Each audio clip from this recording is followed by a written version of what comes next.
അപ്പോൾ ഇത് ചോദിക്കുന്നുണ്ട് കേട്ടോ, സ്റ്റെപ്സ് ചോദിക്കുന്നുണ്ട്. അതിങ്ങനെയാണ്. ആദ്യത്തെ സ്റ്റെപ്പ് എന്താണ്? Write the initial cost matrix and reduce it.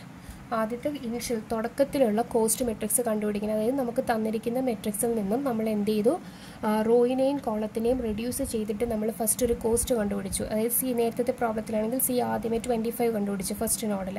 അത് ചെയ്യണം. അതിൻ്റെ റൂൾസാണ്: to reduce a matrix perform the row reduction and column reduction of the matrix separately നടത്തണം. A row or a column is said to be reduced if it contains at least one entry 0 in it. Okay, അപ്പം reduce ചെയ്തു എന്ന് നമ്മൾ പറയുന്നത് അതിനകത്ത് ഒരു entry 0 എങ്കിലും കണ്ടിരിക്കണം. അങ്ങനെയാണെങ്കിൽ നമുക്ക് റെഡ്യൂസ് ചെയ്തു എന്ന് പറയാം. ഓക്കെ, അങ്ങനെയാണല്ലോ. അതായത് നമ്മൾ മിനിമം എടുത്തിട്ട് റെഡ്യൂസ് ചെയ്യില്ലേ, അപ്പോൾ ആ മിനിമം കിടക്കുന്ന വാല്യൂ എന്താകും? 0 ആകും റെഡ്യൂസ് ചെയ്യുമ്പോൾ. ഇനി next row reduction. If the row already contain 0 then there is no need to reduce that row. ആ റോ നമുക്ക് റെഡ്യൂസ് ചെയ്യേണ്ട കാര്യമില്ല 0 ഉണ്ടെങ്കിൽ. If the row does not containing an entry row 0 ഇല്ല എന്നുണ്ടെങ്കിൽ ആ പറയുന്ന റോവിനെ നമ്മൾ റെഡ്യൂസ് ചെയ്യണം. Select the least value element ആണ് അതിൽ നിന്നും എടുക്കേണ്ടത്. എന്നിട്ട് ആ ലീസ്റ്റ് വാല്യൂവിൽ നിന്നും ആ ലീസ്റ്റ് വാല്യൂവിനെ ബാക്കി എല്ലാ എലമെൻസിൽ നിന്നും എന്ത് ചെയ്യണം? റെഡ്യൂസ് ചെയ്യണം.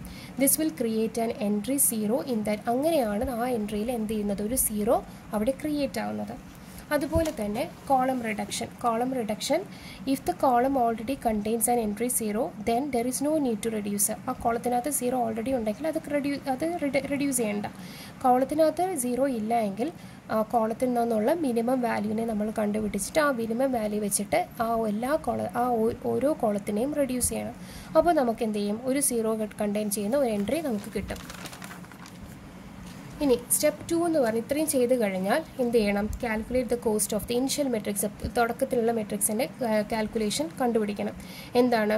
കോസ്റ്റ് ഓഫ് നോഡ് 1, ആദ്യത്തെ നോഡ് 1ൻ്റെ cost plus cost of matrix, ഇപ്പോൾ റെഡ്യൂസ് ചെയ്ത് കിട്ടിയ കോസ്റ്റ്. അതായത് ഏത് നോഡ് 1ൽ നിന്നും വേറെ എങ്ങോട്ടേക്കാണ് നമ്മളിപ്പം cost of 1 3 plus reduction, cost of reduction plus cost of new reduction എന്നാണ് പറഞ്ഞത്. അപ്പോൾ ഈ നമ്മളിപ്പോൾ അടുത്ത നോഡിനെ ചൂസ് ചെയ്യുവാണെങ്കിൽ ഇത് റൂട്ടിൻ്റെ കാര്യമാണ് പറഞ്ഞത്. റൂട്ടിൻ്റെ കോസ്റ്റ് നമ്മൾ കണ്ടുപിടിക്കുന്നത്, റൂട്ടിൽ നിന്നും താഴേക്ക് പോകുന്നതിൻ്റെ കോസ്റ്റ് കണ്ടുപിടിക്കുന്നത്. ഓക്കെ, ഇനി when we choose the next node, അടുത്ത നോഡ് എടുക്കുവാണെങ്കിൽ we have to calculate the current node cost using the initial node, തുടക്കത്തിലുള്ള നോഡ് പ്ലസ് കോസ്റ്റ് ഓഫ് റിഡക്ഷനും വേണം. അതായത് കോസ്റ്റ് ഓഫ് ഇനിഷ്യൽ നമ്മളിപ്പം കറൻറ്റ് നോഡ് ഏതാണോ അതിൻ്റെ നോഡ്, ഇനിഷ്യൽ നോഡ് അതായത് ഗാമ, അതായത് എന്താണ് നമ്മുടെ 25, തുടക്കത്തിലുള്ള 25 ഏതാണോ അതിൻ്റെ പാരൻറ്റ് അത്. അപ്പോൾ നമ്മൾ എടുക്കുന്ന പാരൻറ്റിനെ ഡിപ്പെൻഡ് ചെയ്തിരിക്കും. ഇപ്പം നെക്സ്റ്റ് നോഡിൻ്റെ പാരൻറ്റ് എന്തായിരുന്നോ ആ പാരൻറ്റിൻ്റെ കോസ്റ്റ് പ്ലസ്